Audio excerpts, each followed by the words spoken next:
On today's show, what is trendjacking and how might you use it to advance your music career? This is 30-minute music marketing, and we're going to find out. 30-minute music marketing for musicians who want to get better at marketing their music. Hi, I'm Greg. Hello, I'm Sheldon, and this is 30-Minute Music Marketing, the show for independent artists and DIY musicians who want to get better at marketing their music. Happy New Year, Greg. Happy New Year, Sheldon. It's been a while. It has been a while, and there was various sort of reasons for that. I think we'd reached a certain stage in terms of lockdowns and pandemic scenarios whereby we were a little bit tired. I managed to get some part-time work, and that managed to take up a lot of my time and divert me away from other activities. And the podcast, we're sorry to say, fell by the wayside. But it's 2021. We are back with renewed vigor, he said, he promised.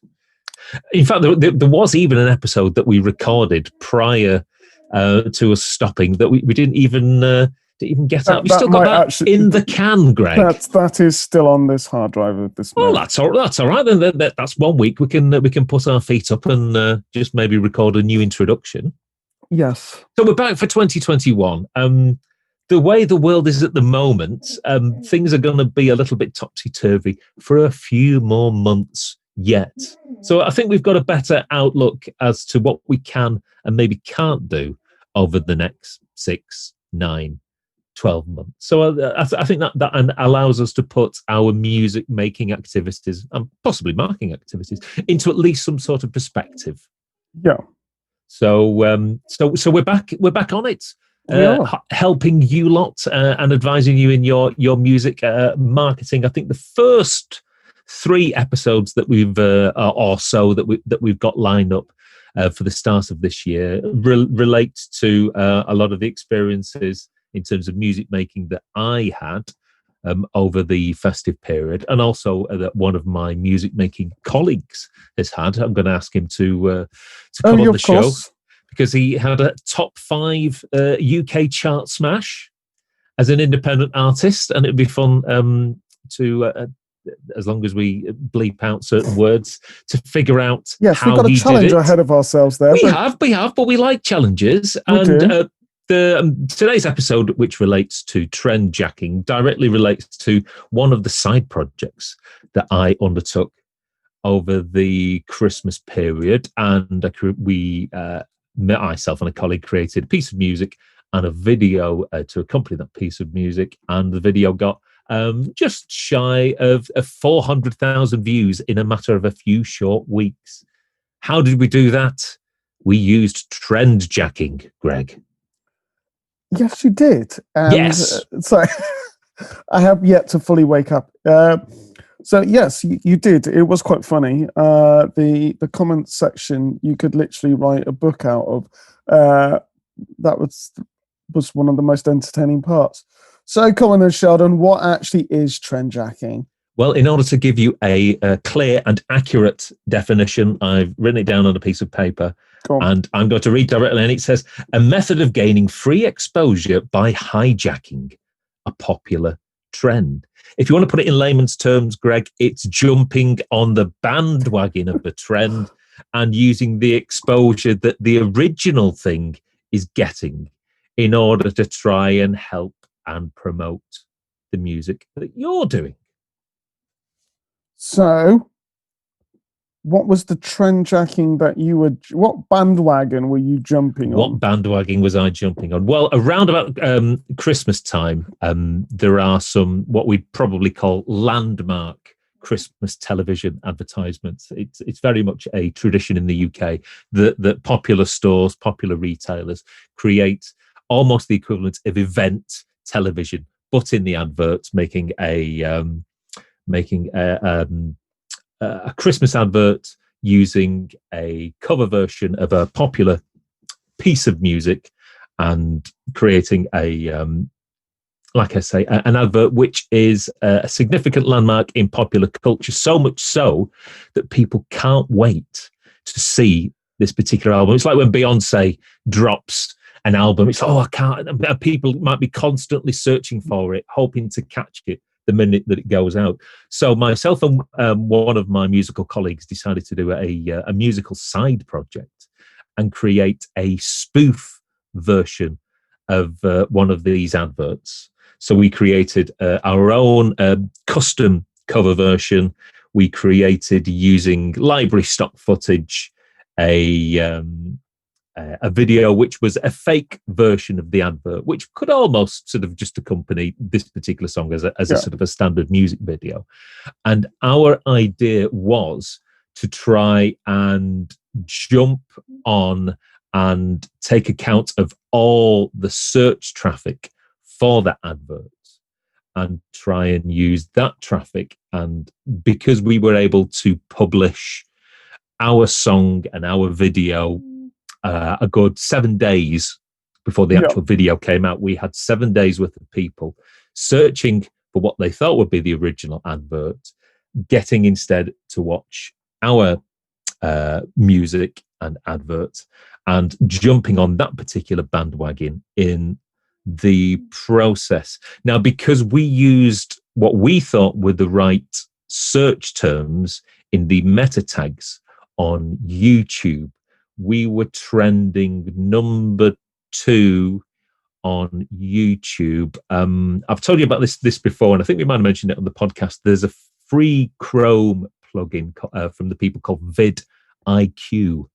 I don't know whether you remember that or whether we've spoken about it, but I think vidIQ do a paid for service which provides you with lots of statistics and analytical data regarding your videos on YouTube and other people's videos. But we were able to use vidIQ to have a look at some of the meta tags within existing adverts and find out what the popular trending tags were that people were using to search for the original advert, and we were able to stuff our video with those tags. Where did you put that information within your video? We just put it within the meta tag section. You could put it also in the description, but it's better in the tags. But we could see, because they report back into the tags that you use and how popular those tags are within the whole of YouTube. You can just see how well your video is performing for those keywords in relation to all the other videos on YouTube. And as I say, for a couple of them, we were number 2, which resulted in us getting 80,000 views in one day at one particular point. Now, that's not bad. So, actually, before you carry on, did you, using vidIQ, because I'm multitasking, which is unusual. You might even put we might even put a screen capture of what a typical screen on the. Did you pay for vidIQ, or did you use the free one? Do you know me, Greg? Oh no, I try not to pay for anything if I can possibly help it. No, just the free version gives you lots of information when you're entering tags into YouTube. It will even give you suggestions of other tags that are already out there. That's another great reason to use it. Again, all for free for using Chrome, ladies and gentlemen. Yeah. And so, like I say, we got 7 days worth of all this sort of search traffic. Of course, what we should have done is, if we'd have done this maybe even a week earlier, we'd have maybe got a full 14 days worth. And in the end, we ended up with, I think, 376,000 video views, which is quite good. However, someone else did exactly the same thing as us. Admittedly, they did it slightly different in that they shot an original video. We just used existing stock footage. You did do a little bit of original footage. Yeah, we did do, but we relied mostly on stock footage because because of social distancing and being able to get people together at a very short notice. So we how should we say? Yeah, we relied very much on a stock footage service. As I said, there was another video that used entirely that used an original song, created an original video. Again, tried to use Trendjacking in exactly the same sort of way, billing it as an advert for this particular high street retailer in the same way that we did. So we got just shy of 400,000 views. They got 3 million views, and all because and they did it 3 days before us. And I think had we maybe done it 7 days earlier than we did it, we would have been able to have a bigger success in our version, rather than stopping just shy of 400,000. I think we could have got, had we been even a little earlier, we could have got a little bit more. Now, some of you might be saying, well, you've got to, well, I think the last music video that I put out prior to this, I think struggled to get something in the region of about 15,000 views in that period of time. So there's a compare and contrast in terms of just doing music for the sake of doing music and creating a particular project which was designed to take into account and to try and cannibalize all this search traffic, to divert ourselves towards my particular music. And you probably think, well, you got 400,000 views, Sheldon. Well, that's fine. But what did it actually achieve? Well, the video was monetized. It went up on my colleague's sort of video channel, and I think he got something in the region of about £1,200 just from the revenue from the adverts. So making £1,200 for music within the space of a fortnight, that's not so bad. And the thing that I was thinking the other day, Greg, is that in 11 months' time, it's going to possibly do exactly the same thing again.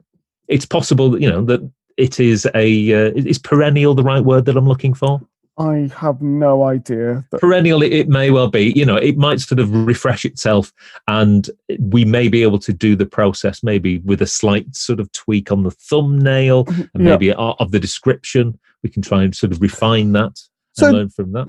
Just to clarify, within the description of said video, was there any indication that you were trying to make out it was the real thing? Or were you quite clear in what it was?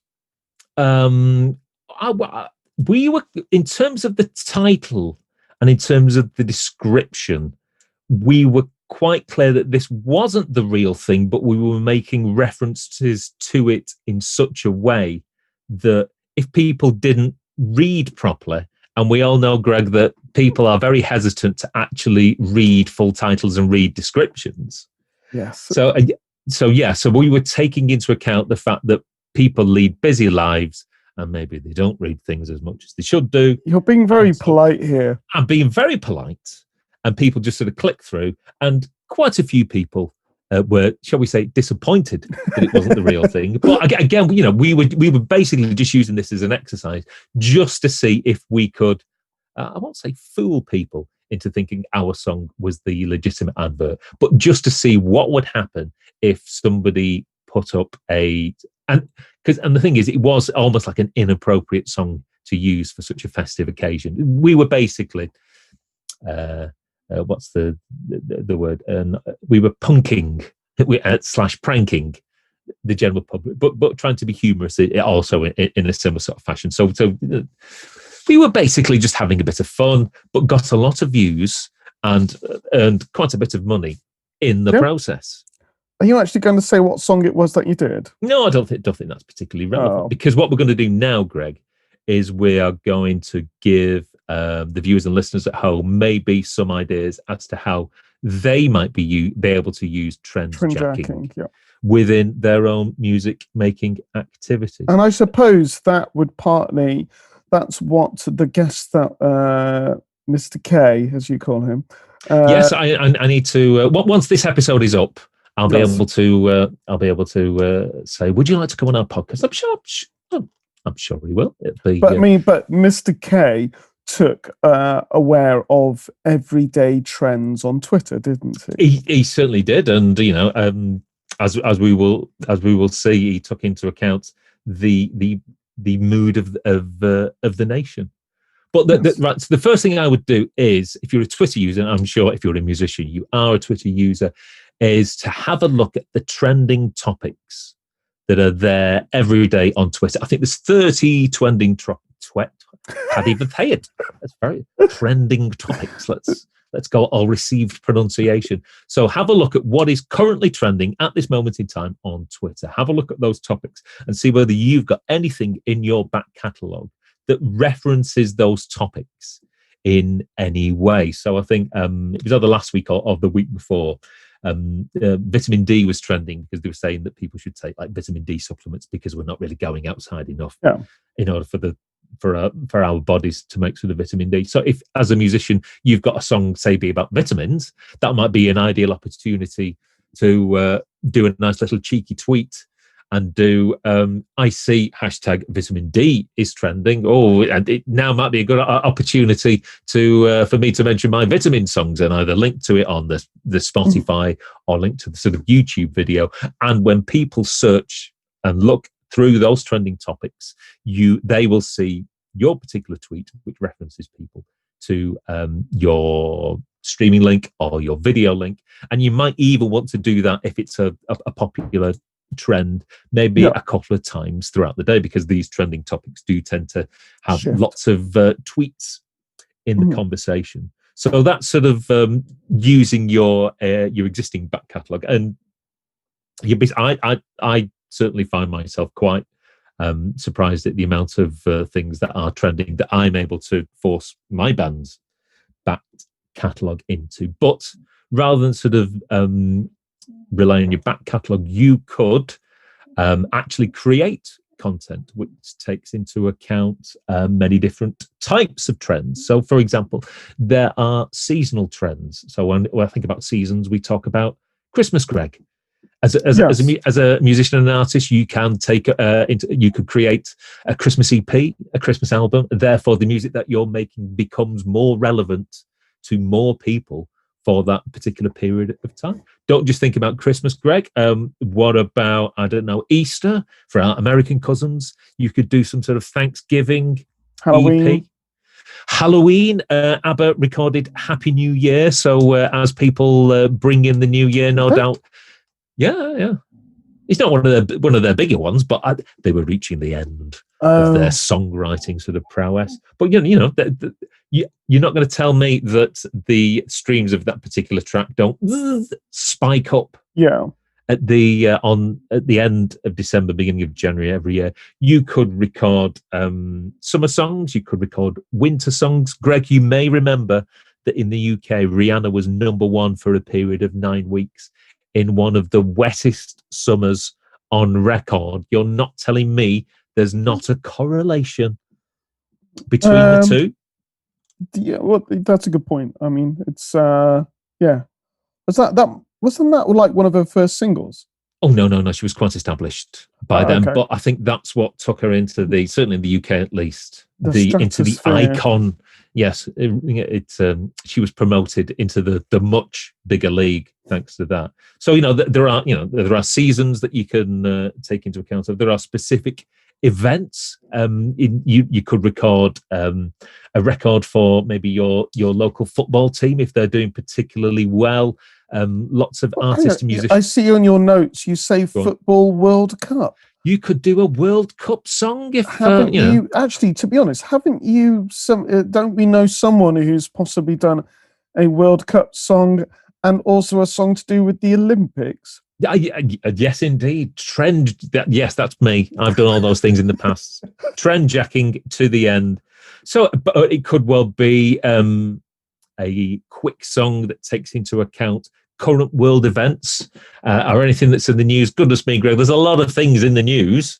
And, if you were to very quickly get your instrument out, if you'll pardon the pun, get your phone out, quickly record. It doesn't have to be a fantastically produced musical composition. It could just be you performing on a phone. If it's about something that's currently in the news right now, if you get that out on the socials and enough people agree with the sentiment about those current news events or those current world events, you could see it blow up. And again, it could be something that's in the news today. It could be something that's just in the general sort of conversational diaspora. It could be about, I don't know, climate change, something that's current and topical and strikes a chord with people. And this is the thing, one of the reasons I always use Adele as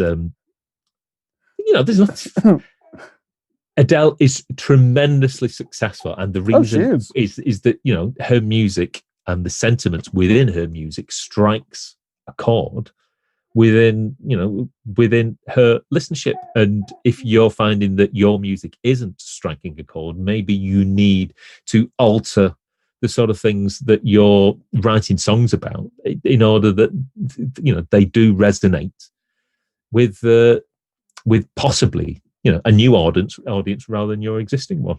Yeah. So in summary, whatever is popular within culture and general popular culture, I'm saying to the audience at home, can you make a song about it?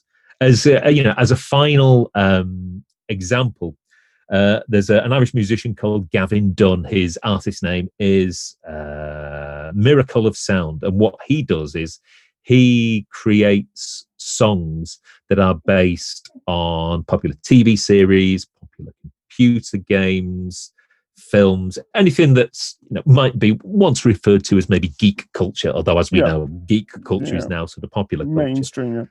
Yeah. So if you're currently watching The Mandalorian, you might go, you might be searching for Mandalorian, and then see, is there any songs or any the music that I can listen to? And he's done a Mandalorian song, and so that's got hundreds of thousands of views. So Game of Thrones, The Witcher, anything, Red or Dead. I mean, I'm not a computer game person, but that's what he does. That's his particular niche. Right. We've talked about niches till we're blue in the face on this particular show. How many, without looking at your notes, Greg, how many views has his YouTube channel had? Well, I know because I've looked at it now, but I'm surprised that's. Yeah, it's nearly 320 million. You've in terms of getting his songs on the radio, it doesn't matter. But his content, the stuff that he makes, has an audience, and dearie me, it's a very big audience. And probably he wouldn't mind me saying that he's got that audience because he's making stuff that he's creating songs about stuff that he likes, that other people like, and he's obviously jumping on the back of those particular trends. But everybody's happy. He's happy that he's getting the views, and no doubt his videos are monetized. And as we've seen, if you can monetize your videos on YouTube and you can get 6-figure views on your videos, that results in, for what wasn't necessarily, certainly for us at least, a great deal of work. And these things market themselves, Greg. Yeah. Imagine not having to spend any money in order to get eyeballs on your music and your videos, because the search traffic that you hijack and divert to your content does that for you. Wonderful. And it is impressive. I mean, this is the thing that when you were doing the thing before Christmas and stuff, and kind of realizing how basically how it can become like a good earner, and you don't have to necessarily just do music. You could do a variety of different content ideas, which is, I think, why I see a lot of artists kind of, when I say indie, I don't mean indie music, but in terms of just independent artists who are doing a lot of, tutorial stuff, because, it's still views, and views, that's the currency now, isn't it? Yeah. We do, as artists and musicians, we tend to think very much internally and think, right, what would we like to make? But I'm sure I've said this on the show before, you've got to think about the audience and what other people are currently interested in and are searching for and are looking for. And if you can create content which complements that, then you can ride on the back of other people's successes, hopefully in a good way, in a way which complements the original thing and will benefit the person who's interested in the topic that they're searching for, and they can be introduced to you. And I'm not necessarily saying that that's all you have to do, but if you can use trendjacking on one particular topic, get new people into your ecosystem, and then they'll be able to find out about all your other stuff. Yeah. And as one final point, Greg, I don't know whether you know this, but sea shanties seem to be very, very big on TikTok. I did notice that. Yeah, where's that come from? I don't know where it's come from, but as you know, Greg, we've got one sea shanty in our back you catalogue, do. which we are currently in the process of re-recording using WhatsApp and mobile phones, and we're going to put that as our first video on TikTok in order to Trendjack, and maybe in a future episode. Is this Cinema Smugglers? It is Cinema Smugglers, yes. I thought Pirate Bernard had been literally... No. Pirate Bernard came back for our first ticketed live stream in September. Yeah, of course. It just shows you how much attention you paid to that particular broadcast.